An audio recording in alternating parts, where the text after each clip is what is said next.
আসছিলাম জগন্নাথদেবের শান্ত বললোকে রথটা পোষা করতে, বাকিটা ইতিহাস।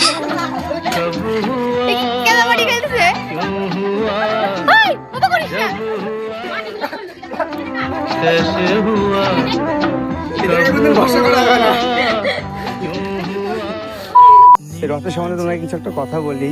তো এই যে রথটা দেখতে পাচ্ছ, এটা আমাদের একটা রথ না, মানে আমাদের পাড়ার ছেলেপেলে একটা ইমোশন। মানে আজ থেকে 5 বছর আগে একটা ছেলেপেলে একটা ওর দাদুর ধুতিতে রথ বানিয়েছিল। তো সেটা দেখার পর আমি আর আমার একটা বন্ধু মিলে কাগজের রথ বানিয়েছিলাম। তারপর পাড়ার সব ছেলেপেলে সহযোগিতায় রথটা করা হয়েছিল। তো দেন তারপরে আস্তে আস্তে রথটাকে এতটা বড় করা হয়েছে। তো তোমাদেরকে স্পিড একটু দেখিয়ে দিই ভালো করে। তো রথটার জন্য কিছুদিন পর রথ সেটাকে পরিষ্কার করা হচ্ছে। আর এই রথটার সম্বন্ধে তোমাদেরকে আরও কিছু জানতে চাইলে কমেন্টে ইয়েস লিখে দিও।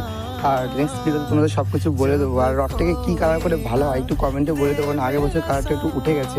আর আজকের ভিডিওটা এখানেই কেমন লাগলো অবশ্যই কমেন্টে বলো। আর হ্যাঁ, যার সময় রাজারাতে অবশ্যই বলে যেও।